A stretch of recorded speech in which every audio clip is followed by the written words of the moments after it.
Bonjour à tous, j'espère que vous allez bien. On se retrouve sur la chaîne pour une nouvelle vidéo. Je suis au centre hospitalier de Ravenel à Mirecourt, c'est l'hôpital psychiatrique des Vosges. Et dans cette vidéo, on va parler de la dépression. Alors c'est parti, on perd pas de temps, let's go!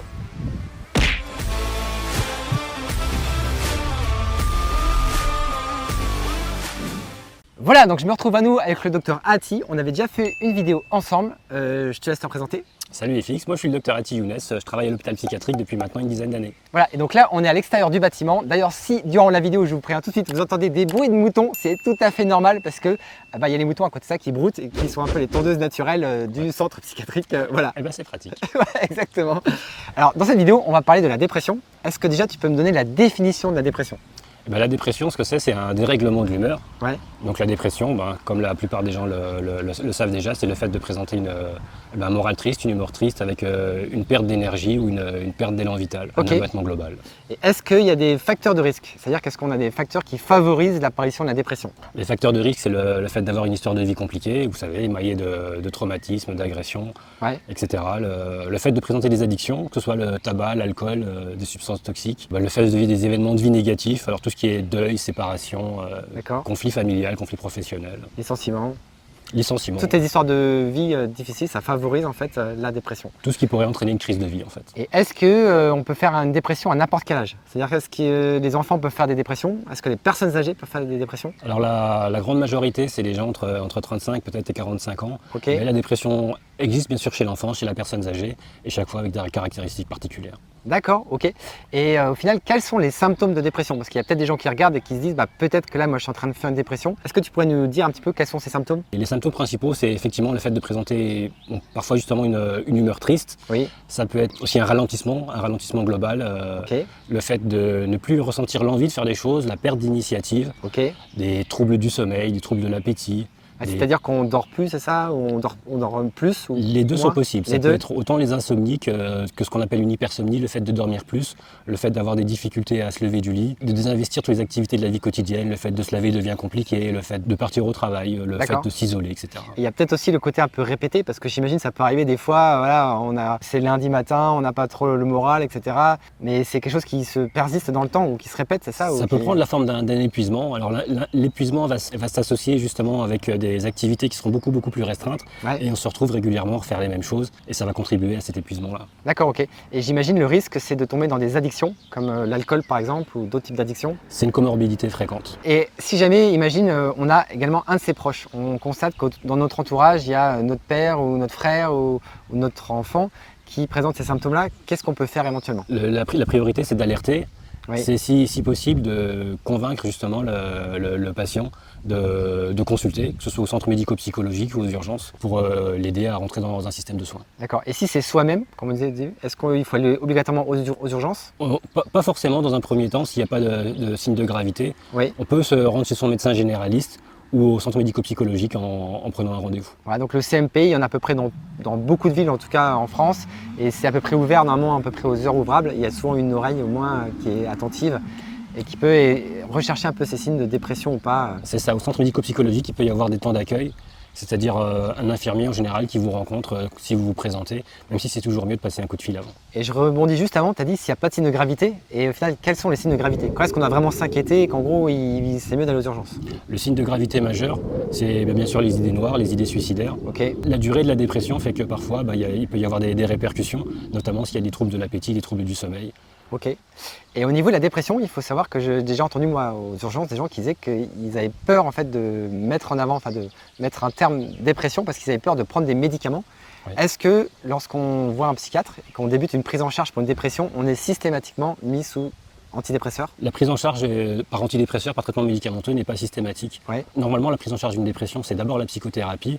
Après, effectivement, dans les cas compliqués ou dans les cas difficiles, ça peut être bien d'avoir une béquille en passant par un traitement médicamenteux. Oui, et donc il y a plein de types différents d'antidépresseurs. Et ça, on ne va pas en parler là dans cette vidéo parce que c'est assez technique. Est-ce qu'il n'y a que des psychiatres qui peuvent introduire des antidépresseurs? Les médecins généralistes aussi en prescrivent régulièrement. Aux urgences, on peut en prescrire. Même si c'est vrai que c'est bien d'avoir un suivi initial avant de le faire. L'objectif, par exemple, parmi les antidépresseurs, c'est qu'il y avait des traitements qui vont être plus anxiolytiques, donc qui vont être plus agir sur l'angoisse, et des traitements qui vont être plus stimulants. et ça peut être intéressant pour le patient d'avoir quelque chose qui sied vraiment à sa situation. Et aussi, il me semble que les antidépresseurs, c'est pas one shot, c'est-à-dire que les antidépresseurs, ça agit au long terme. Et c'est pas comme par exemple un antidouleur du paracétamol où ça va agir assez vite. Là, les antidépresseurs, ça met du temps. En fait, donc il y a besoin d'un suivi régulier. En fait, on appréciera l'efficacité d'un antidépresseur au bout de 3, 6 ou 8 semaines parfois. 3, 6 ou 8 semaines. Ouais. Ok, ouais, donc c'est vrai que c'est assez long. Et est-ce que lorsqu'on débute un traitement sur antidépresseur, on se dit qu'en gros, on est sous antidépresseur toute sa vie? Non, bien sûr, c'est quelque chose qui est ponctuel et qui est réévalué régulièrement. Oui, voilà. C'est-à-dire qu'on peut très bien l'arrêter lorsque ça va mieux d'arrêter, mais pareil, c'est une décision médicale aussi. Il faut vraiment que ce soit une indication médicale de l'arrêter. Et quand l'arrêt est préconisé, ça se fait vraiment de manière progressive, dans la grande majorité des cas.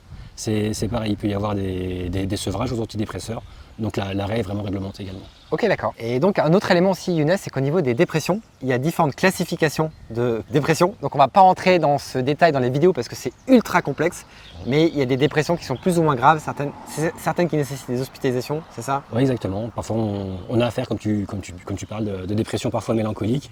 Bon, c'est des types de dépression particuliers où le patient peut avoir des stimulations très très faibles et qui a besoin d'une hospitalisation complète pour la prise en charge. En tout cas, il y a beaucoup de gens qui n'osent pas aussi en parler, donc c'est vrai que c'est important en fait d'aller en discuter. Enfin, c'est pas une honte ou quoi que ce soit, ça peut arriver à tout le monde. Il peut y avoir un événement de vie traumatisant X ou Y qui fait qu'on peut rentrer dans une phase de dépression transitoire et qu'on peut avoir besoin de se faire aider, parce que souvent, moi c'est ce que je vois au niveau des urgences, c'est que beaucoup de gens sont un petit peu dans le déni, font un peu l'autruche et laissent un peu les symptômes s'enquister mois après mois, et nous on les récupère aux urgences lorsqu'on décide justement de gravité à ce moment-là.